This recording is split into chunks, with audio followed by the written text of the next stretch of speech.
I don't know if you realize this, but last month was the 70th anniversary of the original memo that, well, planned to solve AI in a summer, the summer of 1956. And this was basically about 10 middle-aged white men who were going to get together for a couple of months and solve AI. Turns out it took a little longer than expected. Last week, another interesting thing happened. The Federal Reserve began their beginning of their rate cuts. They did a quarter-point rate cut.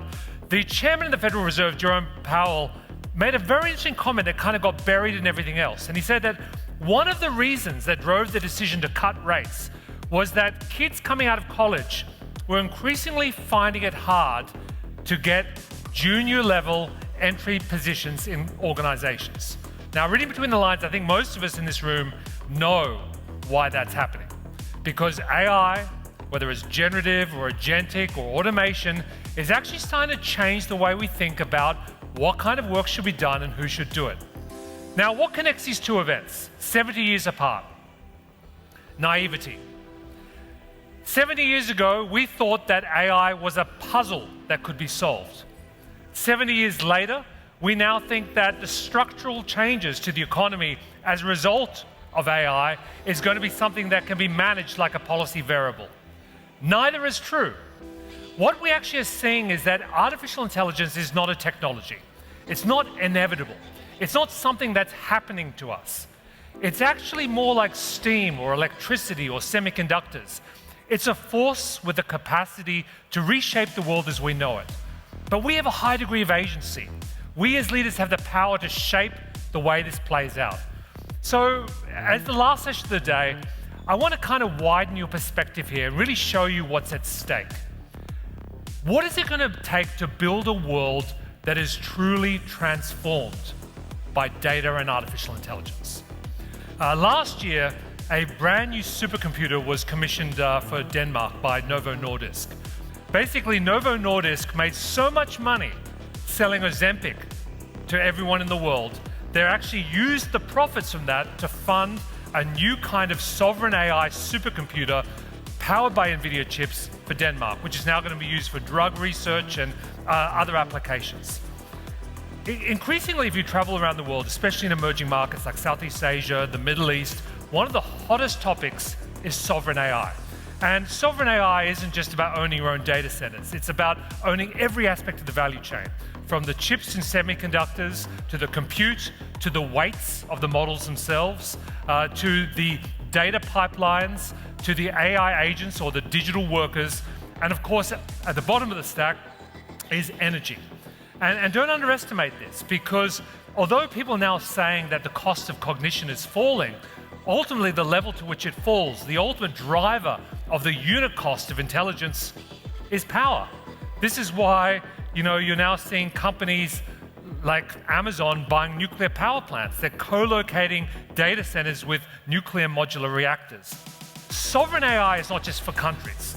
Increasingly, as leaders in this space, we need to think about enterprise sovereignty as well. And this is kind of a spin on private AI. How can you ensure reliance and reliability, and that you have control over every aspect of your intelligence supply chain? You can think of it as a kind of a change in the nature of computing. We came from a world of retrieval-based computing, where we created data, we collected data. We thought of data as basically kind of the new oil, something to be refined and resourced.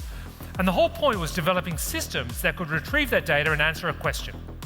We're now moving to a world of generative computing, where the goal isn't to give you an answer or to retrieve data about the past, but to equip a system with the capacity to take action, to make a decision, to get something done, not always with human involvement. Recently, Elon Musk, who's got a habit of being the ultimate troll, announced plans for his new business. He's calling it Macro Hard. Did you see this? I mean, clearly he's trolling Microsoft here. But his whole kind of thesis was kind of wild, which was, if Microsoft doesn't actually physically manufacture anything, isn't it possible that if we had a sufficient enough compute, we could actually spin up enough agents to simulate the entire business. In other words, you could take on enterprise software just with agentic technology alone. Now, I have no idea whether he's going to succeed in this, but the provocation is a relevant one. I've been speaking to a lot of CIOs and CTOs in the process of writing a new book on AI agents, and the one thing they say, which is really shocking, is that they all see a world in which a lot of the enterprise middleware, and I'm not going to name names, but all the big enterprise software stacks basically start to go away. Because if you've got smart enough agents who are now traversing this field of enterprise data, do we really need all of this complex software in the middle? So data is not the new oil.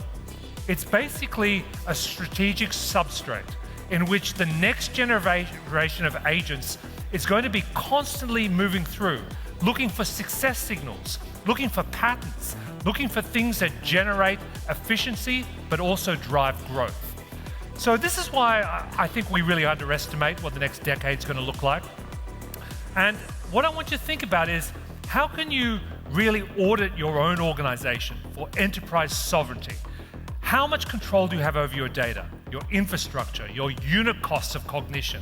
And to what degree do your future operations can be safeguarded and given more independence?